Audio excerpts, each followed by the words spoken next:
Good morning, people. It's Monday, start of the week for many of us. How y'all doing? How was your weekend? I can't say I didn't do absolutely nothing because I did everything. I just didn't leave my house for 2 days. I bought a deli meat maker, which is basically a cylinder stainless steel tube with some attachments, and you make your own deli meat. So deli meat is very convenient for us, but it's trash. So I tried to make my own one, and because turkeys were on sale, I have like 3 turkeys. So what I did is I thawed out a turkey, took off all the breast meat, put it in my blender with some carne asada seasoning, not much because deli meat isn't overly seasoned, and put it in my blender and put it in the tube, which is closed off, and boiled it for about an hour. I have a thermometer, so the thermometer read 150 degrees. Took it out, let it cool, and then I have a slicer like in a bodega, those deli slicers. Sliced it up. It was really good. The only thing is, it was two breasts, from the turkey, and it made a lot. And because there's like hardly any salt or preservatives in it, we have to eat it quickly. And you can't really eat turkey for lunch or breakfast because it makes you sleepy. So we're gonna be having some turkeys, for dinner. I might make some gravy and stuff for dinner. But anyway, it came out really good. I have to perfect it a little bit because I didn't push it down and there was some holes, but for my first time it came out really good. And then so I was a big supporter of keto. I was on keto for a while. Then I got the surgery, and you're supposed to maintain a low carb diet, but I have not been. But I want to get back to it because I'm starting to feel the inflammatory effects of eating processed foods and simple carbs, like white rice and bread and stuff. So I'm trying to make my own bread from egg whites. Egg white powder, and a small dash of cream of tartar to stabilize the whites. I made a loaf for my mother. She said it was all right, which is good for me because I'm not expecting it to be bread. Basically, it's supposed to just hold whatever you're eating, right? Bread is supposed to just hold whatever you're eating. So if this egg white consistency could just hold whatever I'm eating, a burger, whatever, it's fine. So I bought some molds. I bought a loaf mold, silicone, and then I bought hot dog molds because you could make footlongs with it, but I got a little tummy now. I can't eat a footlong, so a hot dog size bun is fine. So I did it by hand first with a hand mixer, and I mixed for like 45 minutes to try to get those egg whites to look the way it's supposed to look in the video. And I got really close, but my hand was in pain because I got baby carpal tunnel and it just vibrated for 45 minutes. So I said, fuck it. I went out and I bought a stand mixer. Now, when I was looking up stand mixers, they're like $400 or $500. I'm not trying to make pasta with this bitch. I'm trying to get air and egg whites. So I saw an Amazon deal and I got one for $90. Even my husband said it was pretty cool. So we put it in the stand mix. I put the egg whites and stuff. It literally took 6 minutes for something I was whipping for 45. And it was triple the size of when I did it by hand.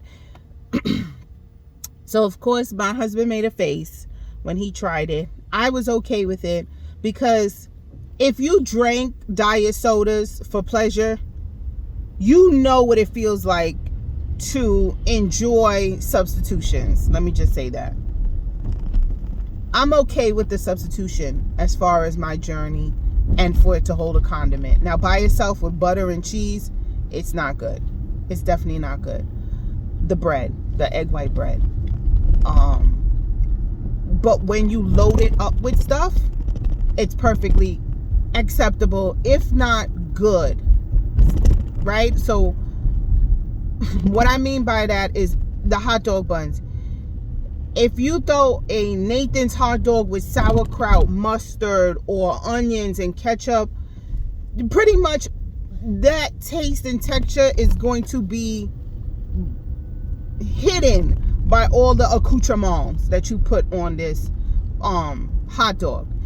So when I made my sandwich, I used cheese, mayo, turkey, lettuce, a little bit of olive oil, vinegar, salt, pepper. It was the bread was non-existent. It was just all about eating everything else, which I enjoy. I'm not a big bread person. I enjoy a good bread. Like if I go to a restaurant and you put out a good bread with some butter, I'll eat it. But if I go to a burger spot or I go to McDonald's, even before I was doing low carb, I would remove one of the breads because I just found it to overpower whatever I was eating. I would go to Five Guys and get a bunless burger even before I was on keto, because to me, like, I want to taste the meat and the onions and whatever. So this, to me, this egg white bread, which pretty much is flavorless and it doesn't smell like eggs, it doesn't taste like eggs, it's pretty much a bread / foam like consistency to just hold whatever it's supposed to hold. So now there is a way. Mine's tend to be a bit styrofoamy, and I heard that it's fluffy on the inside, but it is still a little bit like styrofoam, and that's because I have to balance out the whipping. So there's like an art to it with your stand mixer. She said all stand mixers are different, but you know, blending too fast and too hard or whatever. So a couple tries, I'll master it. So it's pretty much liquid egg whites, and you can separate in the yolks or whatever, but with the price of eggs, I'm not doing that.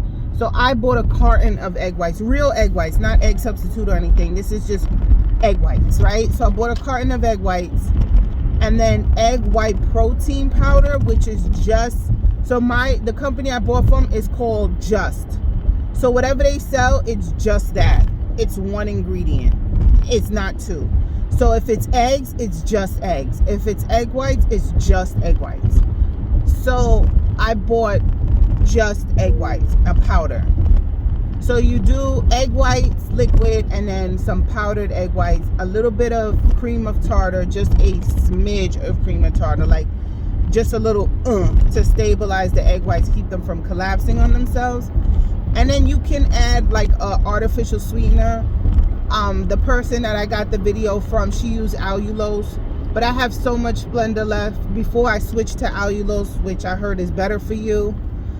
As far as if you use an artificial sweetener, I just put a dash of Splenda in it, because bread does have sugar in it, and if you're looking for that taste, you should add the sugar. When I made the hot dog buns the first time, I forgot that, and I think that's what it was missing, because bread does have an underlying sweetness to it. So I'm going to keep trying, because I have plateaued. It's been about 4 or 5 months since I've lost any amount of weight. So in 4 or 5 months, I think I lost 3 pounds, which is due to my diet and lack of exercise. So I'm not overeating because I can't, and I refuse to overeat. It's just what I'm eating. I'm not a big meat person. Meat, to me, digesting meat even before the surgery was quite a bit of a chore.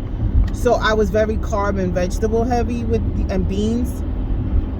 So like, I'm just gonna switch, you know, and I'm gonna make this egg white bread, put on my very thin layer of peanut butter, my very thin layer of sugar-free jelly, and I'm just gonna substitute the bread for this egg white thing. I think it's doable for me. Also, like if I'm making like a savory bread, I put everything bagel seasoning on top. Is really nice. The onions and stuff is really nice. So that's it. That's gonna be my thing. I don't think I'm gonna convince my husband to change, so I'm gonna still buy the bread. And my kids tried it. They were like, So they eat Sara Lee artisan bread, which is like the creme de la creme of store-bought bread. It's so delicious. They're not switching back. So I get it. I'm the only one with a weight problem. All 3 of them are clinically underweight. My husband's underweight. My kids are underweight. I'm going to let them eat the bread. I'll eat the egg white substitute. So I'm coming on here to talk about Shanquella Robinson. So if you've been under a rock, like my husband, Shanquella went to Mexico, I think it was Cabo, with a bunch of her quote-unquote friends, and I'm going to call them quote-unquote friends, because there's a video of basically some of them assaulting her and some friends watching, and some are saying, well, get up and fight, and then she's heard saying, well, I can't, and they think at that moment her neck was already broken.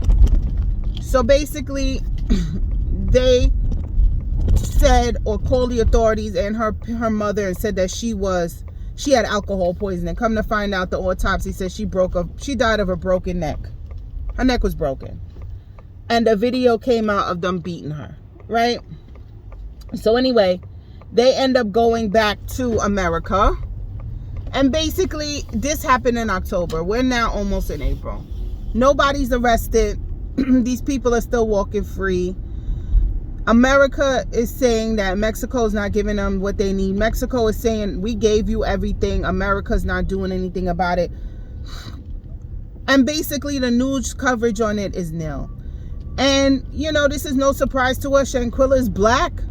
When it came to that white woman that was missing and her fiance was the suspect, it was on the news every hour on the hour. When that woman was missing in the Bahamas, I don't even remember their names because I don't want to spend energy remember their names, but I will remember Shanquella Robinson. When that white girl was missing in the Bahamas, it was in the news. The family has written to the president. They've written to the Department of Justice. Now Ben Crump is involved, and a lot of people have a lot of shit to say about Ben Crump, but fuck it. His name gets you in the news. Shanquella alone is not being in the news. It's now coming back up in the news because Ben Crump is involved. He's a lawyer. But there was a press conference recently with a black reporter. I believe her name is April. I don't remember her last name. She questions the speaker about what's going on. And basically the speaker gives the very clean and cut marketing answer of, our heart goes out to the families. We can't really talk about it. It's up to the FBI, Department of Justice, and State Department. And the reporter asks her different questions, and the speaker, I said the House Speaker, I'm sorry, White House Speaker, just keeps repeating the same thing about the DOJ and the State Department. And the reporter says, well, I'm not asking you about details, I'm asking you about the process. What is the process? She still doesn't answer that. So it's left me with two feelings. I'm frustrated because nothing is happening that we could see. And then a part of me says, well, is things happening that we can't see? And they don't want to show us, and they don't want to tell us because it is a criminal investigation. And they are doing things, but they don't want to compromise the case, which is a possibility. I'm all for the public needs to know what the public needs to know without sacrificing the investigation.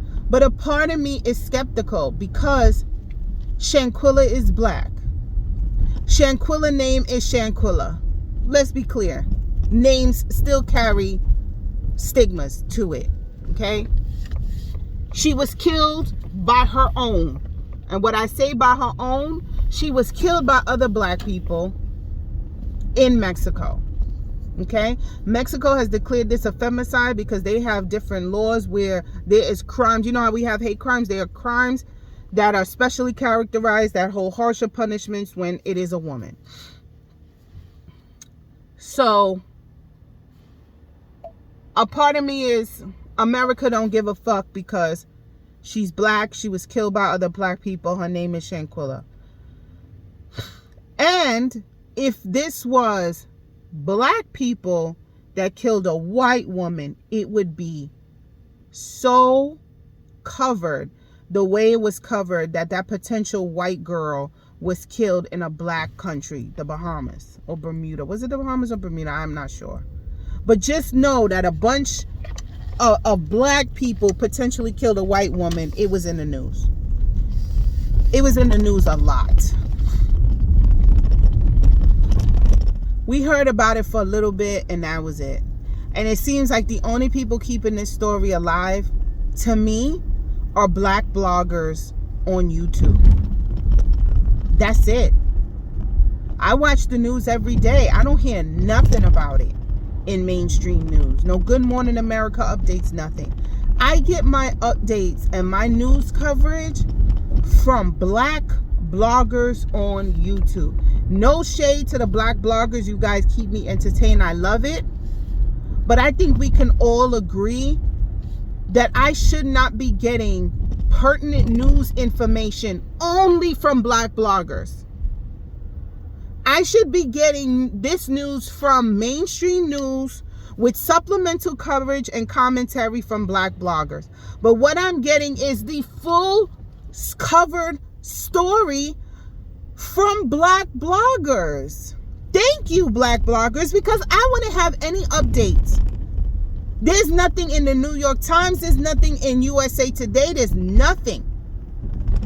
I'm getting news from black bloggers who are watching C-SPAN, who are watching the White House press conferences, and who are doing these exposés or these stories on it. They're doing the work. These aren't even journalists. A lot of the black bloggers I watch, they would tell you, I'm a blogger. I am not a journalist. But they're doing journalistic things. I wouldn't know nothing about Shanquella. And trust me, I think many of you who are watching don't know any updates on her either. It has just been disappeared. But there's a video out there.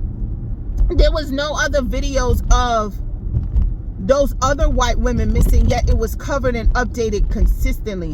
When that woman also, consequently, you know what popped into my head? Another thing I found out from a black online show, TGI, with Claudia Jordan, Funky Dineva, and Al Reynolds. You know what I found out? That there was a man who was killed in the woods after putting out complaints that he was being harassed by white people. And I think it's Minnesota said that they didn't find any wrongful doing, but his head was severed. They didn't find any criminal activity, but his head was severed. So he took himself into the woods, swung around a sharp object, and cut his own head off. And the family had to do an independent autopsy to get the information that his head was severed. I didn't see any of that in the news. I didn't see any of that in the news at all. Again, black online TV show. Black bloggers. But you know what I hear all the time? I hear all the time what the fuck Ron DeSantis is doing. I hear all the time what Trump is doing. I hear all the time what these politicians are doing. Critical race theory. I hear all of that shit all the time on white mainstream media, but I don't hear about our crimes.